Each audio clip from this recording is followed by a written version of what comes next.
Hey there, folks. Welcome to my little corner of storytelling, where we dive into things from a fresh angle.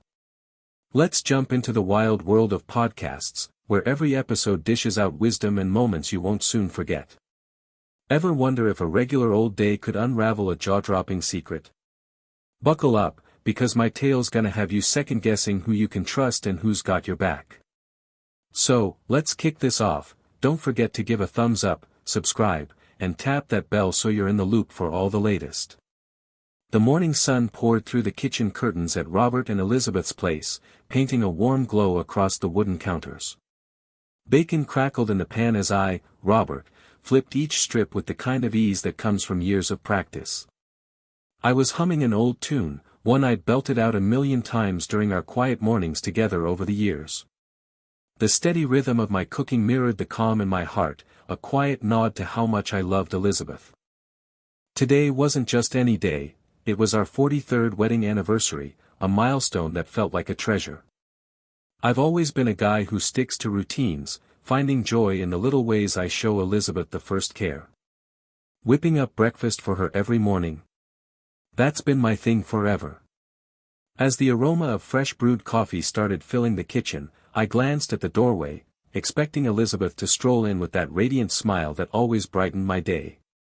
But when she walked in, something was off. Sure, she flashed a smile, but it didn't light up her eyes like usual. She pecked me on the cheek, thanking me for the meal, but her mind seemed 1,000,000 miles away, her gaze drifting somewhere I couldn't follow. Elizabeth settled at the table, sipping her coffee quietly, but I couldn't help noticing her fingers drumming nervously against the mug. For a second, I figured it was just a bit of stress. She'd been burning the candle at both ends with work lately. She'd mentioned her office was swamped with year-end projects, so I chalked it up to that. But deep down, a nagging little voice whispered that something wasn't quite right, something bigger than just a tough week at the office. While we ate, I tried to spark some chatter, tossing out ideas for our anniversary dinner that night. How about we check out that new Italian joint downtown? I said, hoping her eyes would spark with excitement. But she froze, setting her fork down slowly before answering. "I'm really sorry, Robert," she said, her voice tinged with regret and something else I couldn't pin down. "I forgot to tell you, I've got a work meeting tonight I can't skip. It's a big deal." My heart took a hit, but I plastered on a grin to hide the letdown. "No worries," I said, trying to sound like it didn't sting. "We'll just do something special this weekend." Elizabeth gave a relieved smile, glad I wasn't making a fuss, but as she excused herself to get ready for the day, that uneasy feeling stuck with me like a burr. Lately, I'd noticed little things, tiny shifts in how she acted. More late nights at the office, dinners she missed, and a slight change in her tone when she talked about work. Maybe I was just seeing things, or maybe, deep in my gut, I already sensed the truth but wasn't ready to face it head-on. As Elizabeth vanished down the hallway, my thoughts spun like a top. I wanted to trust her, like I always had, but there was this gnawing doubt I couldn't shake. I finished my breakfast alone, staring at my plate like it held some kind of answer. Meanwhile, in the bedroom, Elizabeth stood at the mirror, putting on her makeup with careful, deliberate strokes. She hadn't totally fibbed about the meeting, there was something planned, but it wasn't the work thing she'd let me believe. Her pulse raced as she thought of Michael, the guy who'd sparked something in her she hadn't felt in years. The rush of sneaking around with Michael was like a shot of adrenaline, a wild spark that stood in sharp contrast to the cozy, predictable rhythm of life with me, Robert. Elizabeth knew deep down that what she was doing wasn't right. Every time she slipped out to meet Michael, she swore to herself it'd be the final time, but here she was, getting ready for yet another night with him. The guilt chewed at her insides, but she shoved it way down, masking it with a cool, casual front. As she fired off flirty texts to Michael, a jolt of excitement raced through her, drowning out thoughts of me waiting back home for a moment. When she strolled back into the kitchen, I was already tidying up the breakfast dishes. She planted a quick kiss on my cheek, promising we'd make up for tonight soon. I managed a smile, but it felt hollow, not quite reaching my eyes. After the door clicked shut behind her, I stood there, frozen, the quiet weight of her absence settling over me like a heavy fog. My head was spinning with doubts, but I pushed them away, not ready to face the idea that Elizabeth, my wife of over 40 years, might be keeping secrets. I figured I'd spend the evening with Diane, my sister-in-law, to keep my mind off things. Over the years, Diane and I had gotten real close, especially after her husband passed. She'd become my go-to person for heart-to-hearts, always there with a listening ear when life felt shaky. I wasn't sure why, but tonight, I needed her company more than ever. As I dialed her number, a knot of tension tightened in my chest, a feeling that only grew heavier as the hours ticked by, pulling both Elizabeth and me closer to a truth we couldn't undo. As the afternoon melted into evening, I couldn't shake this gnawing sense that something was off. I tried to keep busy with chores around the house, but my thoughts kept circling back to Elizabeth and how strange she'd acted that morning. All those little changes I'd noticed over the past few weeks came flooding back, poking at me like a splinter, the late nights, the dinners she skipped, the faraway look in her eyes. My gut was telling me these weren't just random, they added up to something bigger. Her excuse about that work meeting kept nagging at me. Elizabeth had always been all in with her job, but forgetting our anniversary? That wasn't like her at all. I tried to talk myself out of overthinking it, but the doubt stuck around, growing louder by the minute. After wrapping up some paperwork in my study, I checked the clock, past 6 p.m. already. The house was too quiet, almost eerie. Usually, by now, Elizabeth and I would be bustling around the kitchen together, her whipping up one of her go-to dishes with that easy grace I loved. But tonight, the place felt hollow, missing the warmth that made our home ours. I couldn't just sit there stewing any longer, so I grabbed my coat and keys. I'd already made plans to head over to Diane's for the evening.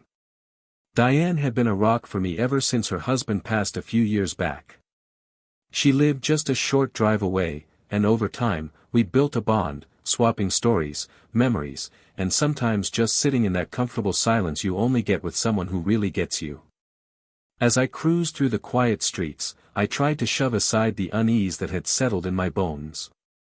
I wanted to trust Elizabeth, our whole life together was built on love and sticking by each other. But lately, something about the way she acted had my suspicions creeping in. I couldn't ignore how she'd dodge my eyes when talking about work or how she'd switch topics fast whenever I asked about those late nights. Meanwhile, Elizabeth was back at our place, getting herself dolled up for her evening with Michael. She'd ducked out earlier, claiming she had errands to run before her so-called meeting, but truth was, she'd just swung back home to prep for the night. In the quiet of our bedroom, she pulled out a sharp-looking dress, the one Michael had raved about during one of their earlier meetups. Her pulse was racing as she pictured seeing him again. What started as harmless flirting, some playful texts, a few lunches, had snowballed into something deep, pulling Elizabeth in way further than she ever planned. The buzz of their secret get-togethers, the rush of doing something she knew was wrong, had hooked her hard. Michael was the opposite of me in every way, full of surprises, impossible to predict, and brimming with fire. It had been ages since Elizabeth felt this kind of spark, and even though she knew the stakes, she wasn't ready to let it go. As she slid into her dress and checked herself out in the mirror, her phone pinged with a text from Michael. Her heart did a little flip as she read his cheeky message, hyping up their plans for the night. A smile crept across her face, guilt and excitement tangled up inside her. She knew she was playing with fire, but right now, the thrill was worth the risk. Me, though. I was getting more restless by the second. Driving to Diane's, my brain kept looping through every little odd thing Elizabeth had done lately. I couldn't quite nail down when I started feeling suspicious, but tonight, those doubts were screaming louder than ever. I'm not the type to leap to wild ideas, but there were too many red flags to brush off. When I pulled up at Diane's, she welcomed me with a big smile, handing me a glass of wine as we settled in for the evening. Diane's steady presence always calmed me down, but tonight, even her warmth couldn't hush the storm in my head. We kept things light at first, chatting about nothing much, but before long, I started spilling my worries about Elizabeth. Diane listened close, picking up on the strain I was trying to hide. As the night went on, I was caught between the comfort of Diane's company and this gnawing dread that something in my marriage had gone off the rails. As the hours ticked by, it felt like our story was splitting into two separate roads, one trailing Elizabeth and her giddiness for her secret date, the other tracking my growing unease and suspicions. Elizabeth, free from the weight of her double life after leaving the house, was riding a wave of adrenaline. The drive to meet Michael was charged with excitement, her heart pounding as she thought about the night ahead. She caught herself grinning, even humming along to the tunes on the radio. Michael had sent a couple of flirty texts, each one making her pulse jump. She knew she was dancing on a razor's edge, but in these moments with Michael, she felt a kind of freedom she hadn't had with me in years. Michael, younger and oozing charm, woke up a part of her that had been dormant for way too long. When she pulled into the hotel parking lot, Elizabeth glanced in the rearview mirror, touching up her lipstick with a quick swipe. The rush of the affair was electric, not just Michael's attention but the secrecy, the thrill of doing something forbidden. It lit her up in a way she hadn't felt in forever. She grabbed her stuff and hustled toward the hotel lobby, where Michael would be waiting. Tonight was shaping up to be another fiery evening, and as she stepped through the doors, the rest of the world just melted away. Back at Diane's place, I was doing my best to shove down the sick feeling twisting in my gut. Diane's always been a great listener, someone who could usually settle my nerves with a kind word, but tonight, even her calm vibe wasn't enough to ease my mind. As we sat there, sipping wine and chatting, my thoughts kept wandering back to Elizabeth. I hadn't wanted to face it earlier, but something was seriously off. It wasn't just her flimsy excuse about a work meeting. There'd been too many little clues piling up lately, pointing to something way bigger. While Diane went on about something, I realized I was only half tuned in, my head too tangled up with nagging doubts. Elizabeth had been pulling away for weeks, always swamped, always worn out, but there was this weird spark in her that didn't add up. She'd been fussing over her looks more, guarding her phone like it was Fort Knox, and dodging my questions about her schedule. I'm not the jealous type, not usually, but all these coincidences were stacking up too high to shrug off. When Diane topped off my wine glass, it hit me how little I really knew about Elizabeth's world these days. We'd shared a lifetime together, built a home, raised kids, and yet, here I was, clueless about where she was tonight. I couldn't shake this sinking feeling that something was going on behind my back, something that could turn our whole life upside down. While I sat there, lost in my thoughts, Elizabeth's night was just kicking off. Over at the hotel, she and Michael locked eyes and fell into each other's arms, the air between them crackling with heat. Words weren't needed, they'd danced this dance plenty of times before. Their affair had settled into a rhythm, stolen moments, hushed promises. For Elizabeth, these meetups were a getaway from the same old life with me, and tonight was no exception. She let herself get swept up in Michael's presence, pushing aside the heavy secrets she was carrying, at least for a little while. Meanwhile, I decided to hang out at Diane's a bit longer, trying to shake off the dread that had been building since breakfast. I didn't want to jump to the worst-case scenario, but deep down, I knew Elizabeth wasn't where she said she'd be. The doubts gnawing at me were too loud to ignore now. I hadn't meant to spill my guts to Diane, but the words just tumbled out. I don't know what's going on with Elizabeth, I said, my voice heavy, almost cracking. Something's not right. I just can't figure out what.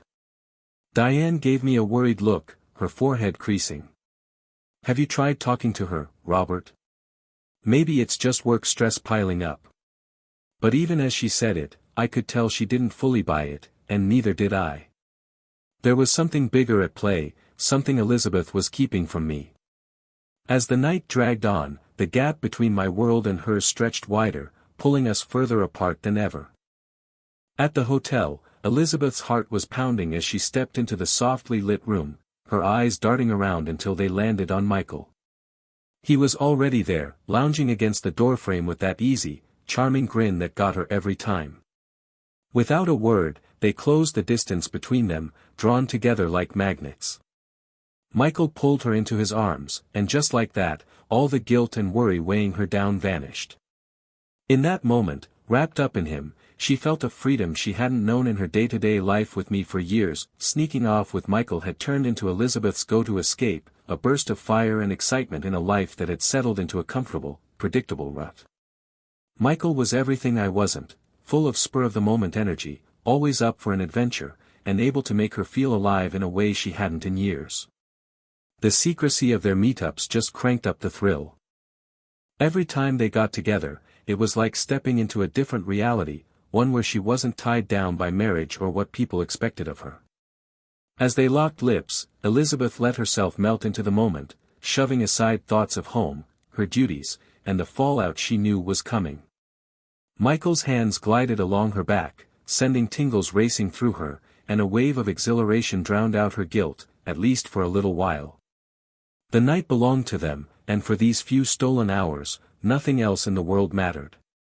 Meanwhile, I was across town at a quiet little diner with Diane, the kind of place with soft lighting and simple comfort food.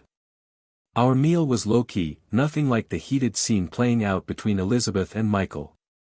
The clatter of forks on plates was about the only sound breaking the hush that had settled over us. Diane could tell something was eating at me from the second I showed up. I was off in my own head, barely present, my thoughts somewhere else entirely. She tried to keep the chatter light, but my responses were short, my mind stuck on Elizabeth.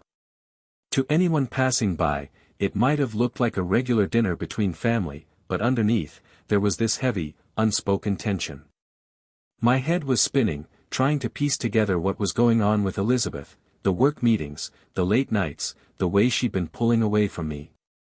It was all adding up to something I couldn't ignore anymore. My gut was screaming that things weren't right, and no matter how hard I tried to push those thoughts away, they kept creeping back in. Diane must have noticed me zoning out, because she reached over and gently touched my arm, trying to pull me back to the present. "Robert, you've been real quiet tonight. Everything all right?" she asked, her voice soft but concerned. I looked up, my forehead creased with worry. I started to say something but stopped, not sure how to put it all into words. How do you explain that you're suspicious of your wife without sounding like you've lost it? But the more I mulled it over, the more I knew I couldn't bottle it up anymore. Diane's always been someone I could open up to, and I needed that now. "I don't know, Diane," I said, my voice heavy, like it was carrying the weight of the world. "Elizabeth's been acting strange lately. She's always working late, and I've got this bad feeling something's off." Diane's face tightened with worry. "Have you tried talking to her about it?" she asked. I shook my head. "I've brought it up a few times, but she just waves it off, says it's work stress. But it feels like there's more to it than that." As I laid out my fears, a cold dread settled in my chest. I'd always trusted Elizabeth with my whole heart, but now that trust was wobbling, and I didn't know how to make sense of the doubts crowding my mind. Back at the hotel, Elizabeth and Michael's night was hitting its high point. They were tangled up in the sheets, the stress of the day melting away as they held each other close. Michael murmured sweet words in her ear, his fingers lazily tracing patterns on her skin. Elizabeth smiled, wrapped in a kind of happiness she hadn't felt in forever. This was their little secret, a hidden world far from the real life waiting to pull her back. Even as Elizabeth was soaking up her time with Michael, I couldn't shake the thought that a piece of her mind was drifting back to me. The guilt she'd shoved down earlier was probably sneaking back, reminding her of the life she'd stepped away from for these quick bursts of passion. She had to know deep down that what she was doing was wrong, but it seemed like she couldn't pull herself away. The rush of her affair with Michael had gotten under her skin, too thrilling, too hard to walk away from. For now, though, I bet she was trying to stay locked in the moment, clinging to the last bits of the night before the real world came knocking. I could picture Michael sensing her wavering, leaning in with a soft kiss, pulling her back into their hidden bubble of secrets and longing. Across town, my dinner with Diane was wrapping up. I tried to keep up with our conversation, but my head was a mess, eaten up by this growing certainty that Elizabeth was hiding something big. The night was far from done, and I could feel Elizabeth and me hurtling toward a showdown that'd turn our whole world upside down. I didn't know it yet, but Elizabeth was racing home, her knuckles white as she gripped the steering wheel. I'd sent her a message, a photo of me and Diane in what looked like a close moment, snapped right in our own house. I could only imagine it hit her like a punch to the gut. She never saw it coming, never thought I'd be the one to flip the script after 43 years of marriage. My words in that message were calm, no yelling or ranting, just a cold, quiet note that I knew everything. She must have been panicking, her mind spinning as she sped through the empty streets. How'd I figure it out? Did I tail her? Had I been onto her this whole time? I could guess the questions tearing through her head, but none of them mattered now. All she'd be thinking about was getting home, facing me, and trying to piece together whatever was left of our life before it all fell apart. Her fling with Michael probably didn't feel like a marriage ender to her, just a spark to shake her out of feeling invisible after years of routine. She never thought it'd come to this. But that photo I sent. It was hard proof I knew, and worse, it showed I'd hit back in the worst way I could. As Elizabeth barreled toward home, I bet her head was racing with 1,000 what-ifs. She probably pictured me waiting in the living room, stone-faced and distant. Maybe she imagined me tearing into her, my words cutting deep. But what'd scare her most, I'd wager, was the idea of Diane, her own sister, being part of this. The thought of us together in our home must have turned her stomach. The betrayal probably felt like a knife, the idea that Diane and I had been scheming behind her back. I could imagine Elizabeth flooring the gas, desperate to get home, to fix this somehow. She'd want to make me see it was a mistake, that she never meant for things to spiral this far. She'd probably swear she'd do anything to set things right. But deep down, I bet she feared it was already too late, that the damage was done, and now she'd have to face the mess she'd made. As she turned onto our street, the streetlights blurring past, her heart must have been hammering. Our house came into view, and I can picture her pulse racing even faster. My car was in the driveway, the lights glowing inside. She pulled in, cut the engine, and sat there for a second, trying to catch her breath. Her hands were probably shaking as she reached for the door handle, forcing herself to get out. She couldn't put this off any longer. Whatever was waiting inside, she had to face it. When Elizabeth stepped through the front door, the air in our house felt heavy, like it was pressing down on us. The familiar smell of home, which used to wrap me in comfort, now seemed to choke the life out of the room. I watched her creep down the hallway, her steps slow, like she was afraid of what she'd find. When she reached the living room, I saw her face fall, the exact nightmare she'd been dreading was staring her down. There I was, sitting on the couch, my face blank as a stone. Diane stood beside me, arms crossed, looking like she belonged right there. Elizabeth's heart must have plummeted. Seeing us together, so calm and unashamed, had to be tearing her up with rage, fear, and a flood of guilt. I could tell she couldn't wrap her head around it, like her worst fear had crawled out of her nightmares and into reality. "Robert," she started, her voice shaky, I can talk this through." I looked up, locking eyes with her, my stare icy and unyielding. "No need for that, Elizabeth. I've got the whole picture," I said, my voice steady, almost too calm, not a hint of the anger she probably braced for. Her eyes flicked to Diane, searching for some sign of regret on her sister's face, but Diane just stared back, stone cold, like she didn't have a single thing to feel sorry about. I could see Elizabeth's world spinning out of control, like the ground was slipping from under her. "Why, Robert," she whispered, so soft I barely caught it. "How could you do this?" I stood up, keeping my eyes fixed on hers. "That's a question you ought to be asking yourself, Elizabeth," I said, my voice low but sharp. "How could you, after all we've been through, after 43 years?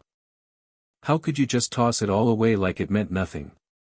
Tears started pooling in her eyes as she scrambled for words, trying to explain what pushed her into Michael's arms, but I knew nothing she said could fix this.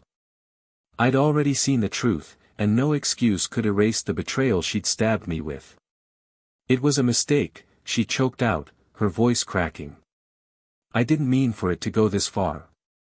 I never wanted to hurt you, Robert. I shook my head, my face tightening. Too late for that, Elizabeth. You've already cut me deep, and now we're through. Her breath hitched, like my words had knocked the air out of her. The weight of what I said crashed over her like a tidal wave. She'd lost it all, our marriage, our home, even her sister. I could see her grappling with how to pick up the pieces of her broken life. Elizabeth stood there, frozen, like her mind couldn't process that I'd just ended it. I'd been her rock for decades, and now I was telling her it was over, my eyes cold, not a flicker of forgiveness or second thoughts. I'd made up my mind, and she knew there was no turning back. Her legs looked shaky as she tried to find the strength to speak. Robert, please, she whispered, her voice splintering, don't do this. We can work through this. I can make it right. But I didn't budge, my face set like stone. No, Elizabeth, there's no fixing this. You broke it the second you chose to stab me in the back. My voice was calm, almost empty, which I knew made the words hit even harder. She glanced at Diane, probably hoping her sister would step in, show some shred of mercy, but Diane's face was blank, like she'd already made peace with her part in this mess. There was no guilt, no softness, just a quiet acceptance that left Elizabeth looking more alone than ever. You need to go, Elizabeth, I said, my tone final, cutting through the air like a blade. Pack what you need. I'll sort out a way for you to get the rest later, but right now, I want you out of this house. My words landed like a sledgehammer. This house, our home for all those years, where we raised our kids and made a lifetime of memories, wasn't hers anymore. It was shutting her out, just like she'd shut me out of her heart, and there, right by my side, was Elizabeth's own sister, Diane, standing firm like she'd helped bring her down. It was a brutal twist, one I know Elizabeth never saw coming, like a knife she didn't expect to feel. I could see tears welling up in her eyes, but she held them back, stubborn as ever. She didn't have the right to break down, no claim to plead for forgiveness. She'd made her bed, and now she had to lie in it. I watched her turn toward the stairs, her steps heavy and shaky as she climbed up to the bedroom we used to share. It must have felt like walking through a fading dream, every corner of the house thick with memories of a life she'd let slip away. Up in the bedroom, I can imagine Elizabeth standing there, taking in the familiar sights, our bed, the photos hung on the walls, the little keepsakes we'd picked up over the years. It probably felt like she'd stepped into someone else's story, everything unreal and distant. How'd she let it get this far? How'd she drift so far from the man she used to love with all her heart? I bet she grabbed a suitcase from the closet and started tossing in clothes, moving like a robot, her mind numb from the shock. Every shirt, every pair of pants she packed must have felt like another piece of her life crumbling to dust. She was fighting to keep those tears locked up, refusing to let herself fall apart, not here, not in the home I'd just banished her from. When the suitcase was stuffed full, she zipped it shut and took one last look around the room. This was it. She wasn't just leaving a house, she was walking away from a whole life, one we'd built together, one she'd thrown away for a cheap thrill with Michael.